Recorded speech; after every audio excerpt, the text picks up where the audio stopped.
Are you a Manchester United fan? Choose the correct answers. Then try the questions again after you have finished the book. 1. Manchester United's colours are A. Blue and white, B. Red, white and blue, C. Red and white. 2. Manchester United's ground is A. Selhurst Park, B. Old Trafford, C. Main Road. 3. Which team lost against Manchester United in the 1999 European Cup? A. Real Madrid, B. Benfica, C. Bayern Munich. 4. Who was a United manager? A. Matt Busby, B. Bill Shankly, C. Bobby Robson. 5. Which manager was not a Scotsman? A. Ron Atkinson, B. Matt Busby, C. Tommy Docherty. 6. Which United player was never sent off? A. George Best, B. Bobby Charlton, C. Eric Cantona. 3 times champions. Did you know? When United won the 1999 European Cup, it was Matt Busby's birthday. The 45,000 Manchester United fans are quiet now. They have followed their team to Barcelona. Can they be 3 times lucky after their success in the league and the cup?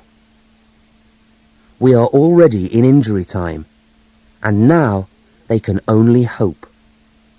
The score is still 1-0 to Bayern Munich. The boys' heads are down. Their legs are tired. A corner to United. Even Schmeichel has come up for it. Beckham takes the corner. The Germans get the ball away. No! There's Giggs! He kicks it towards the Bayern goal. He finds Sheringham. Goal! Goal! Sheringham has scored for United. 1-1 in the 90th minute. Let's see that goal again. The fans' hopes are still alive. Now, can Man U score again? There are only another 45 seconds to play. Another corner. Beckham again. Sheringham passes to Solskjaer. Solskjaer heads the ball. It's there. It's in the back of the goal. This is unbelievable. Manchester United have scored 2 goals in the last seconds of the game. They will never forget the 26th of May, 1999. They have already won the FA Cup and the League, and now they have won the European Championship. Did you know? Schmeichel's last touch of the ball as a Manchester United player played a big part in Sheringham's goal. Not bad for a 35-year-old goalkeeper. Simply the best. Manchester United's historic win. The party in the streets of Barcelona did not finish until the early hours of Thursday morning. Manchester United made history in the Nou Camp Stadium last night with their 2-1 win over Bayern Munich. The game was won in the final seconds by 2 goals scored by Sheringham and Solskjaer, both from corners by Beckham. Solskjaer, United's Norwegian striker, was on the pitch only 8 minutes before he scored the winning goal. Bayern Munich's Mario Basler scored the first goal for his team after only 6 minutes. The Germans were unlucky not to score again. They also defended well and turned away attacking balls from Andy Cole and Dwight Yorke. But in the end, it was Manchester United's name on the cup after the most exciting final of the European Championship in history.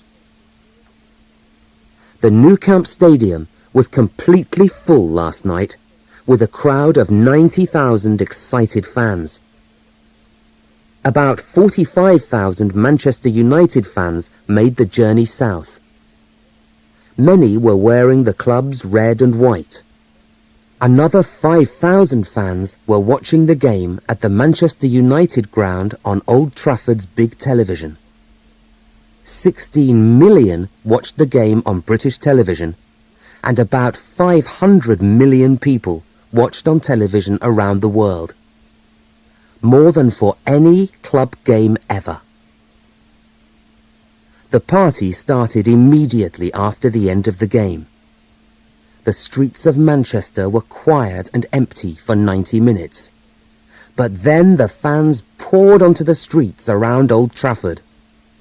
They sang, "We are the champions." They kissed, they danced. Even Manchester City fans, proud of their hometown, joined the fun. "Never seen anything like it," said a red-shirted fan. "The worst 90 minutes of my life, and the best 3. Another happy fan said, "We've done it! Ferguson is the greatest!" United were the first English team to win the European Cup in 1968. Then they played Benfica of Portugal at Wembley Stadium and won 4-1. They had a Scottish manager then too, Sir Matt Busby. Scottish managers have brought United luck. But today's Scotsman, manager Alex Ferguson, has taken United to the top. Manchester United have not lost any of their last 33 games. They have won 3 cups in 11 days. As one fan said last night in Barcelona, "It was the best night of my life." Boys return in triumph. Everybody in Manchester stopped work yesterday when the triumphant United team brought the European Cup home. 1 million fans came out to welcome the team. They sang and shouted, and a few had tears in their eyes. United's open-top bus drove the 12 kilometres from the airport to the city centre. One after another, the players held the cup up. Irishman Roy Keane and Dennis Irwin, Ryan Giggs from Wales, Paul Scholes, Nicky Butt, Teddy Sheringham, Andy Cole, David Beckham, and the Neville brothers, all from England. The Trinidad and Tobago striker Dwight Yorke, Ole Gunnar Solskjaer from Norway, Dutchman Jaap Stam, and Peter Schmeichel, the Danish goalkeeper, who is leaving Man U tomorrow. But the loudest shouts were for United's manager, Alex Ferguson.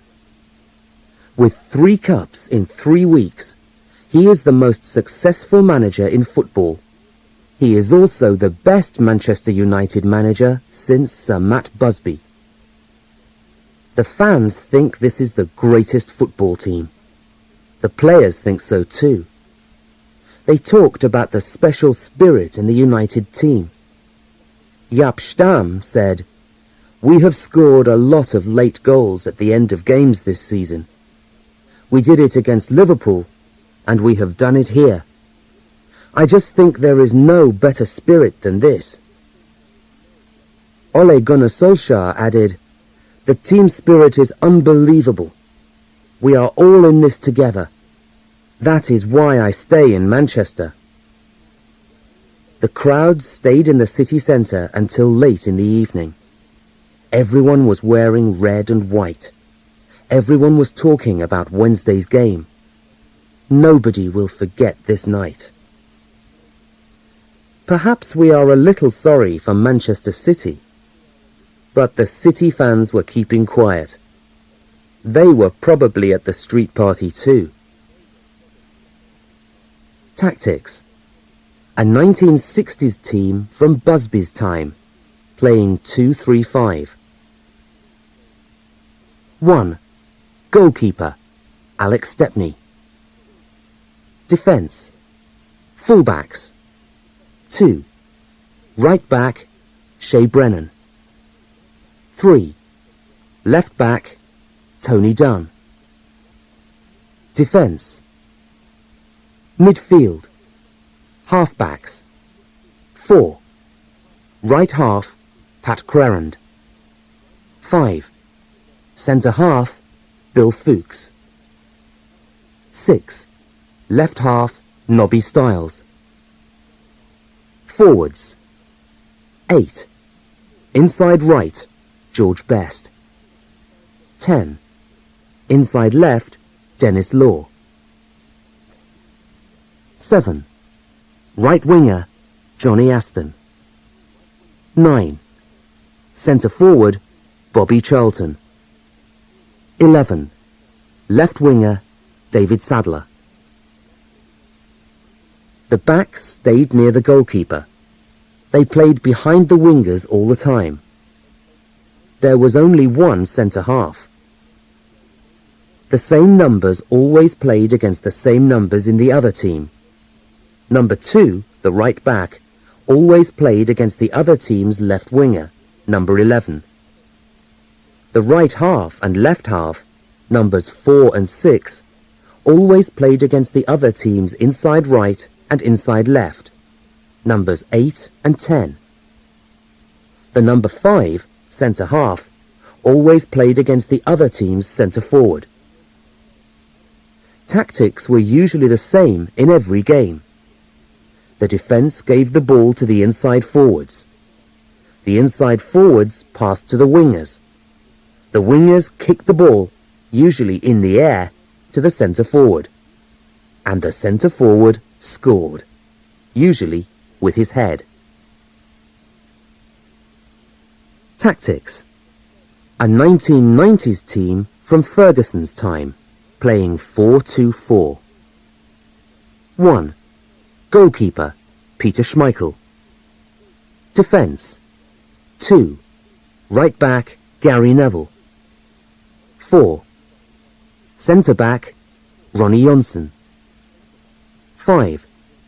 Centre back, Jaap Stam. 3. Left back, Dennis Irwin. Midfield. 6. Midfield, Roy Keane. 8. In the hole, midfield, Eric Cantona. Forwards. 7. Right winger, David Beckham. 10. Striker, Dwight York. 9. Striker, Andy Cole. 11. Left winger, Ryan Giggs.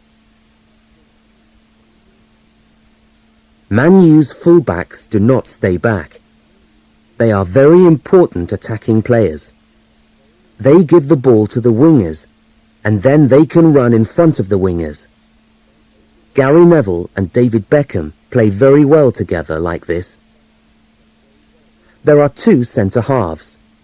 They are often called centre backs or stoppers now. There are 2 centre forwards. They are usually called strikers now. When the other team has the ball, all the players get behind the ball. They move between the ball and their goal. Everybody defends. When Man U have the ball, everybody attacks. Everybody, except the goalkeeper, has to score goals. Defenders, like Neville and Irwin, score a lot of very good goals. Tactics are different in every game. All the players play everywhere on the pitch. Ups and downs. Did you know? After Newton Heath, they wanted to call the club Manchester Central or Manchester Celtic. Then they decided on Manchester United. The beginning. 1878. Some railway workers in the northwest of England form a football club. They call it Newton Heath. The players wear red, white and blue clothes. 1892. The club joins the English Football League in Division 1. 1894. The club loses a lot of games and it goes down to Division 2. The team changes the club colours to green and gold for better luck. 1902. The club has no money, but it is saved by a Manchester businessman, John Davis. He puts a lot of money into the club. The name is changed to Manchester United. The new club colours are red and white. Ernest Mangnall is the new manager. The club returns to Division 1 in 1906. 1908. Manchester United are league champions, and in 1909 they win the FA Cup for the first time. John Davis buys land at Old Trafford for a new stadium for his club. It costs £60,000. Man U lose the first game at Old Trafford. The score is 3-4 to Liverpool. Between the wars. 1921 to 5. Man U return to Division 2. 1931. The club again has no money. It is saved by another businessman, James Gibson. 1939 to 45. There is no football at Old Trafford during the Second World War. 1945. Scotsman Matt Busby becomes manager. Matt Busby's golden years. 1945. While they are rebuilding the ground at Old Trafford, Busby is rebuilding the team. He sends out scouts to find good young players. The young players are called Busby's Babes. 1948. Man U play Blackpool in the FA Cup final and win 4-2. 1952. League champions, and 1956 and 1957. 1958. After a European Cup game in Yugoslavia, Man U's aeroplane crashes at Munich. 8 players are killed and Busby is badly injured. While Busby is in hospital, Jimmy Murphy is the manager. United's first game after Munich is only 2 weeks later. 1960. Busby returns to his job at Old Trafford. His most famous young player is George Best. Best joins Man U at the age of 17. 1963. 5 years after Munich, Man U win the FA Cup. They are First Division champions in 1965 and again in 1967. Did you know? Matt Busby's Manchester United paid Manchester City £5,000 each year from 1945 to 9 to use the main road ground. 1968. Manchester United are the first English team to win the European Cup. 1969. Busby leaves Manchester United for the first time. He leaves again in 1971. After Busby. 1972 to 4. Tommy Docherty is Manchester United's third manager after Busby. His time there begins badly. Man U go down to Division 2 for the first time since 1938. 1975. Doherty's plans begin to work. Man U return to Division 1. 1981. Ron Atkinson becomes the manager. Man U win the FA Cup in 1983 and are one of the top clubs. Ferguson's successes. 1986. Alex Ferguson becomes manager. 1989. Success returns to United. They win the FA Cup. 1991. They win 2-1 against Barcelona in the Cup Winners' Cup. 1993. Eric Cantona is bought from Leeds. Man U win the league for the first time in 26 years. 1994. Man U win the double, FA Cup and League, for the first time. 1996. Man U win the double again. 1997. United win the league for the fourth time in 5 seasons. 1999. Manchester United win the FA Cup, League and European Cup. No other English team has ever done this before. Munich. One man's story. Harry Gregg from Northern Ireland joined Manchester United in December 1957. At 25 years old, he was too old to be a Busby babe. Busby needed a good goalkeeper, and he bought Gregg from Doncaster Rovers. 2 months later, on the 5th of February, Gregg was in the team which played Red Star Belgrade in the European Cup. The score in Belgrade was 3-3. The team flew to Munich to join their plane to Manchester. Some other people from the club, some reporters, and a few other passengers were on the aeroplane with the Man U players. Because there was a problem with the second aeroplane, the passengers waited at Munich airport. Did they have to travel by bus to Holland and then by sea to England? But after 2 hours, the passengers returned to their seats on the plane. It was snowing. John Berry, one of United's forwards, said, "We're going to die." Gregg laughed with the other players. The plane began to move, but it never left the ground. It crashed. It went out of the airport, across a road, and into a field. It was suddenly quiet and very dark on the plane. Then the passengers began to move, if they could move. Harry Gregg pushed past Bert Whalley, a Manchester United trainer. Whalley was dead. Gregg kicked the side of the plane and got out onto the snowy field. "Run!" shouted the pilot. He was also in the field. Then Gregg heard a crying child. He did not run, but went back into the plane. He pulled out a 2-year-old girl. Then he pulled out her mother.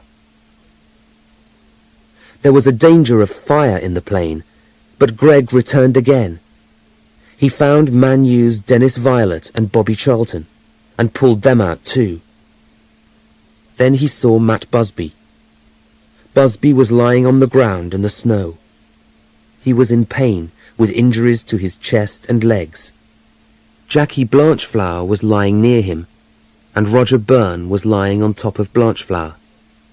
He was dead. The injured people were taken to hospital in Munich. 7 players, Jeff Bent, Roger Byrne, Eddie Coleman, Mark Jones, David Pegg, Tommy Taylor, and Liam Whelan, all between 21 and 28, were dead. 3 other United men and 7 reporters died too. Young Duncan Edwards lived for 15 days after the crash. Before he died, his last words were, What time is kick-off? Did you know? David Pegg was not playing against Red Star Belgrade, but he was there with the team.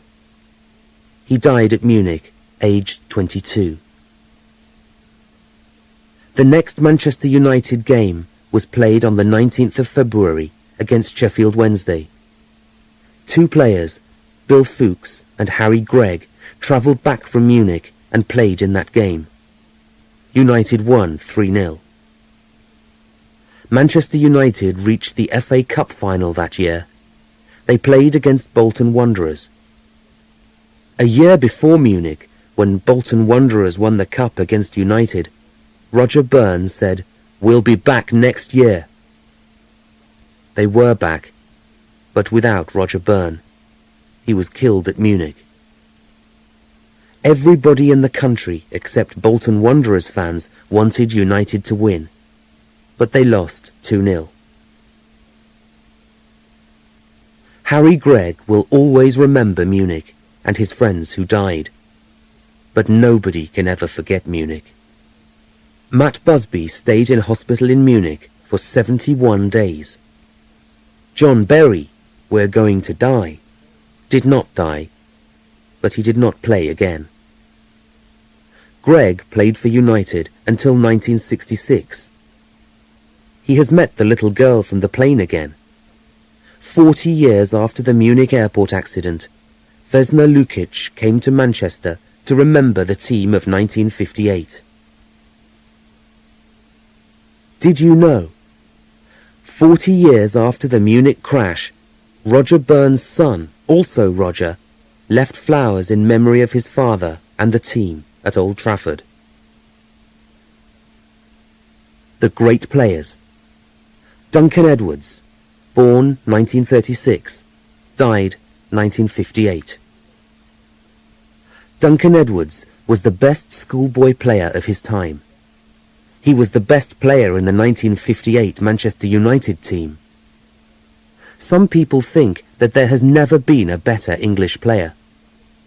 He was in United's youth team and did all the usual trainee jobs. He helped in the ground, he cleaned boots.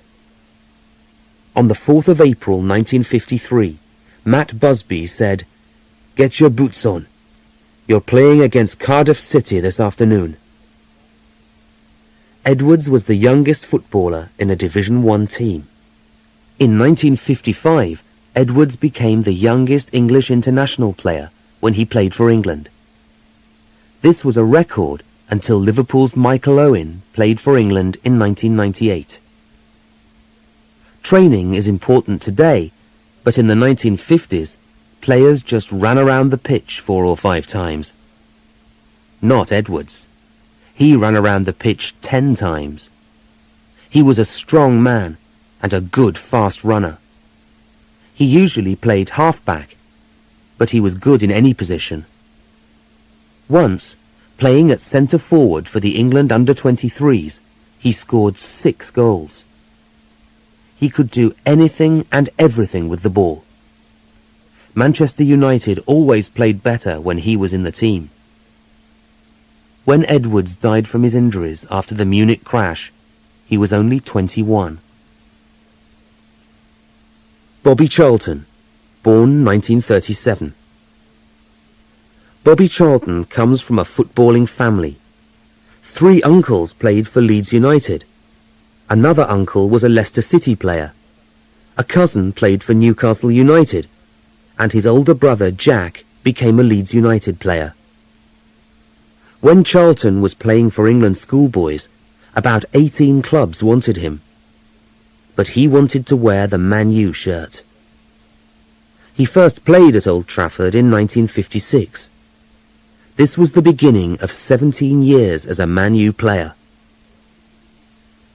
Charlton's injuries in the Munich air crash were not too serious. He was playing again for United just 1 month later. He also played for England for the first time in April that year. Busby had to rebuild the United team after Munich, and Charlton was always there. First he played left wing, but he was happier in midfield. He was named Footballer of the Year in 1966 after England's success in the World Cup against Germany. The same year, he was named European Footballer of the Year. He was United's captain in their first European Cup triumph in 1968. During his 17 years at Man U, Bobby Charlton scored 199 goals. He was a fair player, and he was never sent off the pitch. He still works for English and world football, and he watches United play as often as possible. George Best, born 1946. George Best was the bad boy of Manchester United, but fans remember his wonderful football. He could do everything: win the ball, run with it, score goals, help others to score. And he was handsome too. A United scout saw the young Best playing in his hometown of Belfast. Best was only 15 when he arrived in Manchester. He did not like being away from home, and he returned to Northern Ireland after a few weeks. His father sent him back to Manchester, and he first played in the team in 1963. One success followed another. In 1966, he scored 2 goals against Benfica when United won 5-1. The Portuguese called him El Beatle because he had long hair like the Beatles. In 1968, Best was in the team against Benfica again, when he scored a goal in the European Cup final. Best was the youngest European Footballer of the Year in 1968. In 1967-8, he scored 28 league goals, but this was the beginning of the end. In 1972-3, he scored only 4 times. Best had many interests outside football, and he had many beautiful girlfriends. His life outside football was more interesting than training. Busby tried to keep him in the team. When Busby left, Best became more difficult. He played his last game for United on the 1st of January 1974.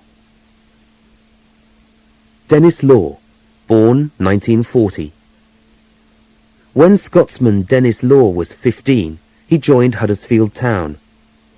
He had a problem with his right eye, but he could not wear glasses and play football at the same time.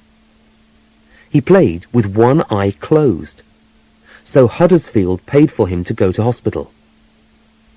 Law was thin, but very fit, and he headed the ball well. Busby wanted to buy him in 1956, but he had to wait 5 years before he could buy Law from the Italian club Torino. Law was a good buy. When he scored a goal, he always put his right arm up. Fans saw Law's right arm in the air 30 times in 1963-4.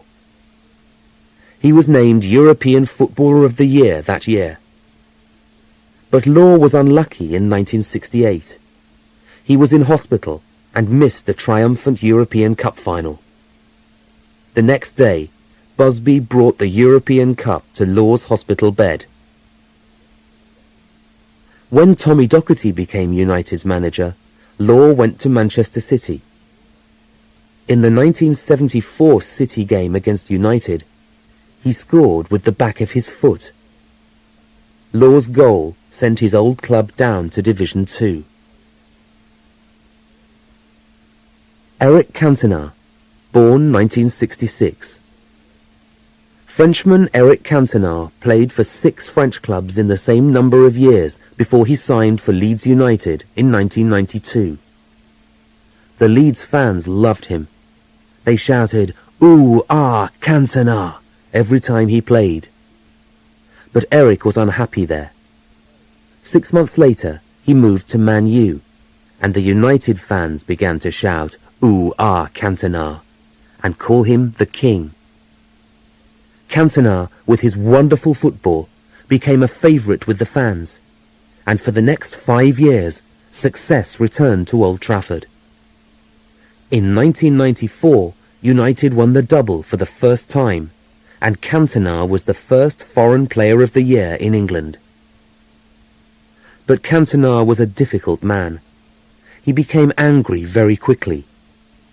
He was in trouble in 1995 when he kicked a Crystal Palace fan. He had to stop playing football for 8 months, but United fans continued to shout his name. The manager, Alex Ferguson, understood Cantona and made him team captain.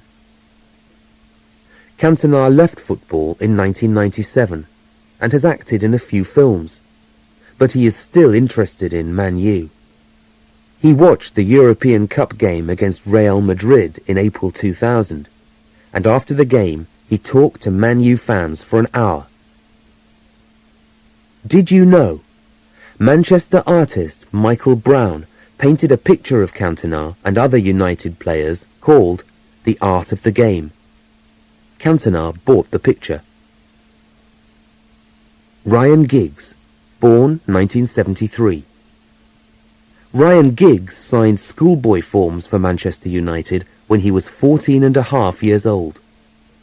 Since his first game for United in 1991, people have talked about Ryan Giggs in the same way that they talked about George Best. Beautiful football, wonderful goals. Giggs is fast too. In 1995, he scored United's quickest goal after only 15 seconds. In 1991, he was Wales's youngest player ever when he played for them against Germany. In the 1990s, he helped United to win 2 doubles and 3 championships. David Beckham, born 1975. Manchester United has fans everywhere. David Beckham, a Londoner, was a fan when he was a little boy. He always wore a United shirt. He signed for United as a schoolboy when he was 14. Everybody knew that he was a great player then. He loved training and he practiced for hours.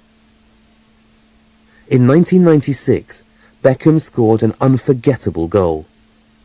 United were playing Wimbledon, and Beckham kicked the ball from inside United's half, over the goalkeeper's head and into the goal, about 68 metres. But many people also remember when Beckham kicked an Argentinian player in a World Cup game. Beckham was sent off the pitch, and England lost. Some fans love him, some hate him. But Ferguson knows a good footballer, and Beckham is very good.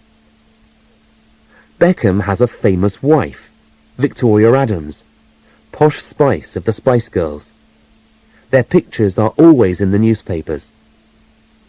He is perhaps the most famous young footballer of today. The managers. Matt Busby, manager from 1945 to 69, 1970 to 71. After the war, there were 2 big problems at Old Trafford.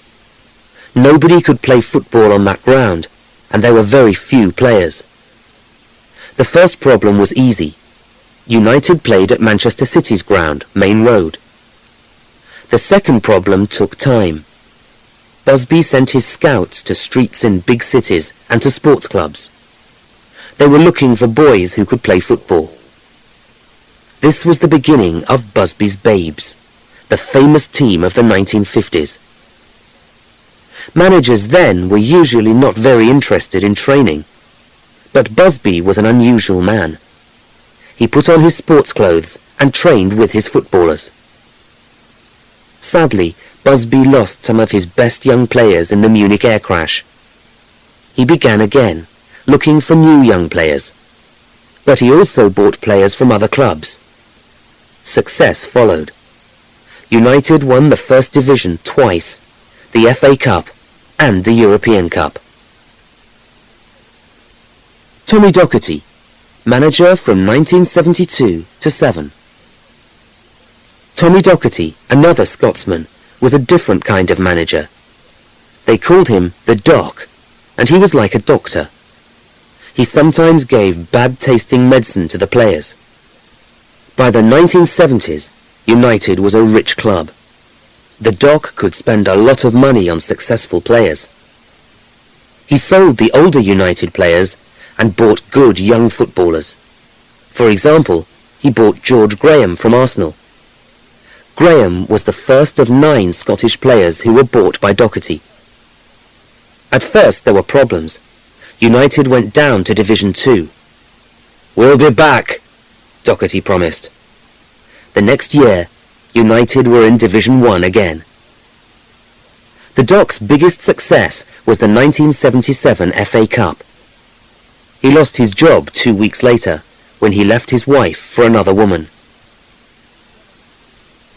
Ron Atkinson, manager from 1981 to 6. Ron Atkinson is a big, loud man from Liverpool, the opposite of quiet Matt Busby. He wears a lot of gold rings, and people call him Big Ron. He was manager of a smaller club, West Bromwich Albion, before 1981, but at Manchester he began to spend money. He bought 24-year-old Brian Robson from West Brom for £1.5 million, a record for the next 6 years. Robson was expensive, but he was a great footballer. He was made captain of Man U in 1982, and he was also captain of England 65 times. Big Ron liked to train with his team. He understood football and footballers. United won the FA Cup in 1983 and again in 1985. But Big Ron was unlucky. Liverpool was the winning league team 5 times. After some bad results in 1986, Big Ron left United and returned to West Bromwich Albion.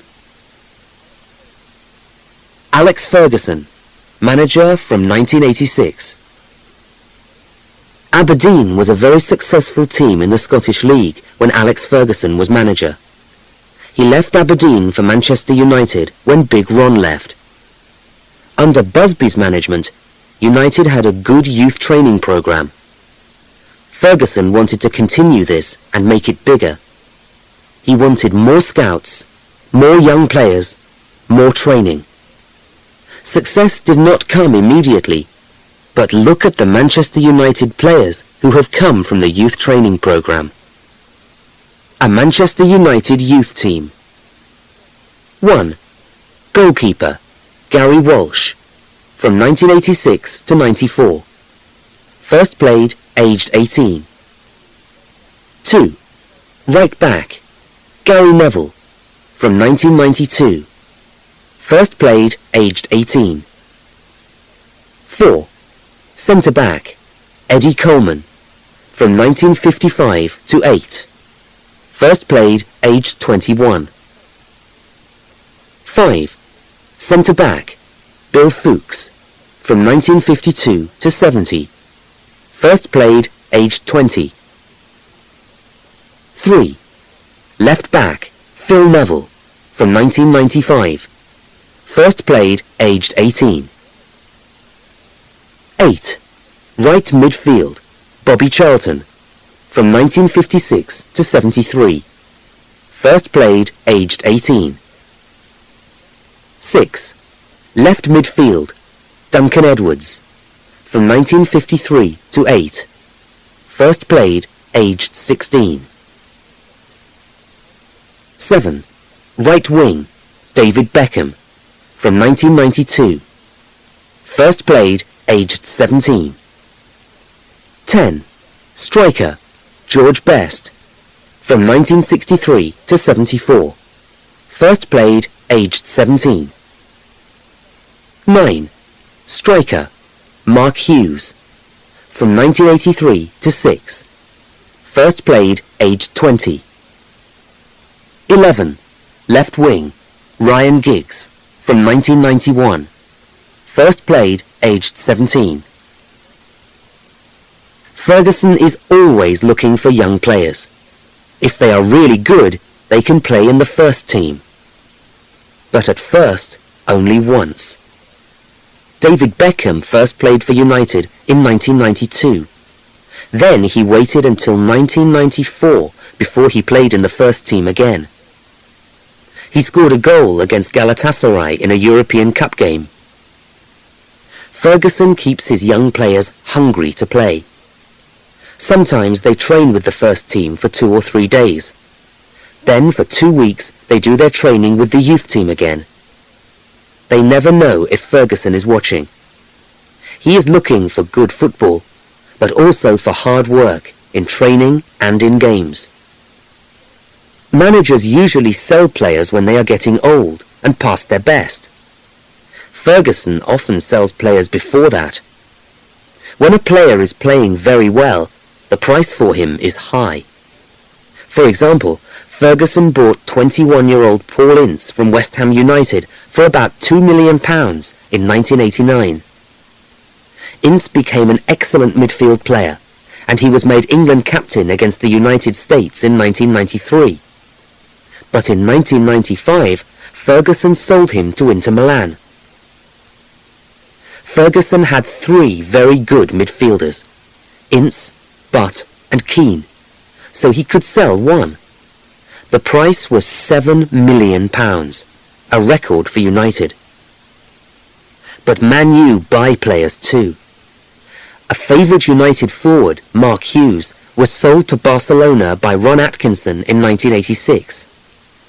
In July 1988, Ferguson bought him back at a lower price. The fans were very happy to have their favourite at Old Trafford again.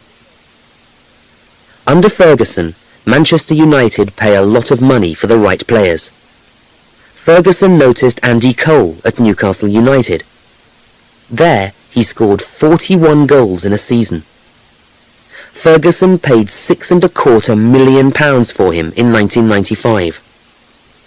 Dwight Yorke cost more than £12.5 million from Aston Villa in 1998, a club record at the time. He scored 2 goals in his first game at Old Trafford, and he has scored more than 20 goals every season since then. Ferguson's big money strikers have been a big success. Ferguson's players know that they have to work hard. If they do not do their best all the time, Ferguson does not put them in the team. There is always another player who is waiting to put on the red United shirt. Did you know? Man U does not only make money from football. It has a big shop where you can buy shirts. The club also sells Manchester United pizzas to fans. Training and food. The English football season starts in August and finishes in May. The training season starts in early June and continues for 11 months. Manchester United's main training ground is the Cliff. The players train there 5 or 6 days a week. They usually begin at 10:30 in the morning and train for 2 hours, then for another hour after lunch. The first week of training in July is mostly running and ball work. During a 90-minute game, a footballer sometimes runs about 10 kilometres. But footballers do not run for every minute of the game, and they do not always run fast. The training run practices this.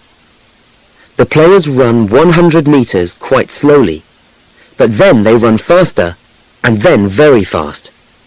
They repeat this running exercise many times. There are a lot of ball work exercises. Sometimes one defender plays one attacker. The attacker tries to get the ball past the defender.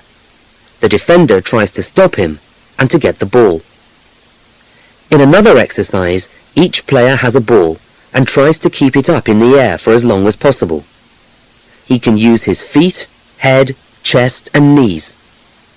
Sometimes the player passes the ball to the other player, but it must not touch the ground. The players also use exercise bicycles, weight training, press-ups, step-ups, and other exercises to make them strong. In the second week of July, they play football games and practice tactics. The players practice free kicks, and the goalkeeper has catching exercises. At the end of July, they play 5 or 6 friendly games against other clubs. They do not train so much during the season, usually for 2 hours, not 3. Before a game, the manager and trainer have watched the other club. They discuss special tactics for the game and practice them. After a game, the manager, trainer and players watch a video of the game. If a player has not played well, he has to practice his weak points. Food is important for footballers' health. In the past, footballers ate a lot of meat, potatoes, bread and butter. Today, we know that the amount of body fat is important. Ryan Giggs has low body fat of about 8%. But 10 to 15% body fat is all right for big defenders like Jaap Stam, Ronnie Johnsen and Henning Berg. So the players eat healthy food. There is a restaurant at the cliff where they eat lunch. Here are 2 menus, one from Tommy Docherty's time at Old Trafford, the 1970s, and one from today. Which is the old menu and which is today's? Fans around the world. 140,000 fans pay to be in the main Manchester United club. But there are another 200 Man U fan clubs in Britain, and there are fan clubs in 24 other countries. One of the biggest clubs has 28,000 fans in it, and it is in Scandinavia. Not all these fans can go to games, but many watch on television and video. Here are a few of the fans. One day I'll visit Old Trafford. It is my dream. Keep winning, Man U! Arene Magnusson, Keflavik, Iceland. In Singapore, it is difficult to see Man U. The different time in England means we have problems watching games on TV. But your fans in Singapore think you are great. Arif Amin, Singapore. I have been a Man U fan since Cantona played for you. I am still a fan now. Cécile Lavanchy, Lille, France. My brother Wayne and I are fans. Wayne's dog is called Giggsy. I'm getting a baby dog soon. I'm gonna call it Fergie. We are a Man U family. Paul Favor, Detroit, USA. When I was on holiday in England, my parents took me to Old Trafford. It was the best day of my life. Pelham Creek, Durban, South Africa. I saw Peter Schmeichel when he was playing for Denmark against Greece in 1998. He signed my program for me. I'm proud that he played for Man U in the European Cup. Man U is my favorite English club. Kostas Markou, Athens, Greece.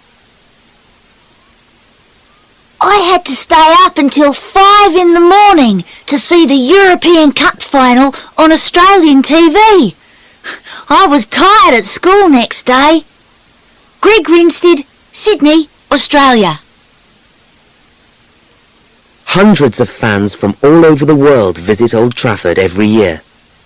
There they can see everything about Manchester United's history, the early beginnings, the famous players, the fans. There are shirts, tickets, programs and boots from the past. But best of all, there are the cups. United have won a lot of cups during the last 100 years, and they are all there in a special room. There is a floor at Old Trafford where there are computers. You can choose the best players from any time in the club's history and make a dream team. You can also watch a favourite game and speak into a microphone. You describe what is happening, just like on radio or television. No visit to Old Trafford is complete without a visit to the shop. The Man U shop is very big and it sells everything for fans. You can buy footballs, shirts, sports bags, books and videos of course. But for the real fans, There are also red and white watches and clocks, toys, pens and pencils, towels and bed covers. If you want more information, the address is Manchester United Football Club, Old Trafford, Manchester, M16, ORA, UK. Or you can find the club on your computer at www.manutd.com. There you can leave messages for the club and for other fans. Here are some messages from fans around the world and some messages from enemies. Name, Toshi, from Tokyo, Japan. I am 9 years old. I want to be a Man U footballer. Is there a football school for Man U players? What can I do? I love Man U. Name, Manchester City lover, from Manchester. So you think you are the best, and you can't win at Main Road? Remember the 3-1 score? City is best. Name, Fergus, from Era. I was so sad when Man U lost, I forgot my girlfriend's birthday party. She doesn't want to see me again. Is there a Man U girl who will understand me? Name, Max Herkmans, from Maasluis, Netherlands. Has anyone a ticket for the 23rd March game? I will pay a good price. Name, Daniela, from Belgium. Please send me David Beckham's address and phone number. Name, Man U fan, from Salford. We want to wear the newest Man U shirt, but you change the shirts so often. Why do you always change them just after Christmas, when we have had our presents? It's so expensive for the fans. The Boot Boys. Manchester United's hopes for the future. Our reporter, Ben Skilbeck, is talking to 3 youth trainees at Manchester United's training ground, The Cliff. Jason Appleby and Christian Ricks are 17, and Daniel McShane is just 18. What are their hopes, fears, and dreams? Many young boys want to be footballers. How did you start? Jason, let's begin with you. Well, like a lot of boys, I've always wanted to be a footballer. I eat, drink and sleep football. I can't remember a time when I didn't play. Oh yes, you could kick before you could walk, couldn't you? Well, that's what my mum says. What about you, Daniel? I started playing at school, but I wasn't very good until I got taller. I wasn't very tall until I was about 13. Then I started to enjoy my football. I'm a goalkeeper. I was in my school's first team, then a Man U scout saw me. I was watched by a scout too, when I was playing in my school team. Was he a scout for United? You're not from round here, are you? No, I'm from Bristol.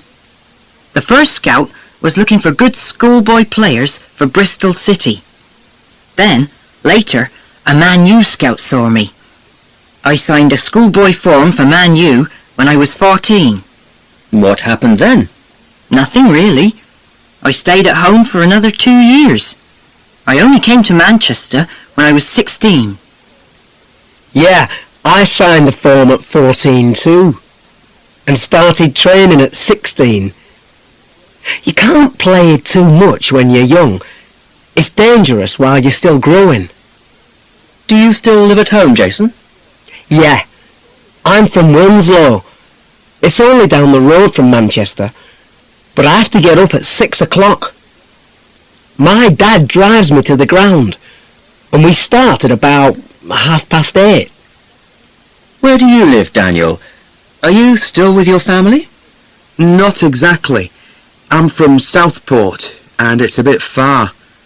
I live with my uncle's family during the week and go home at the weekend.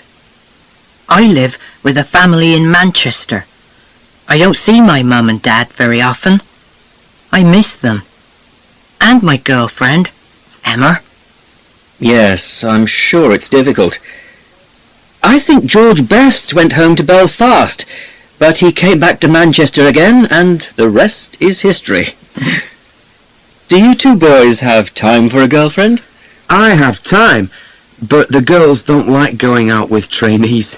We're always tired, and we don't earn much money. Girlfriends can wait. Football is more important.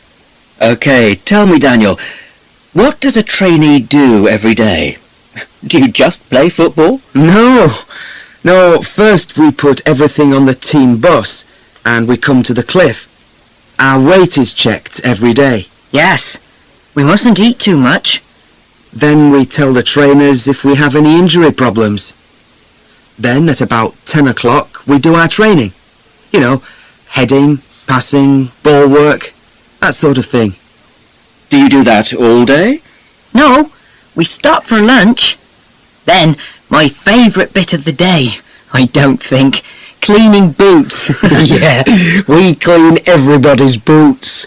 Our boots, the first and second team's boots.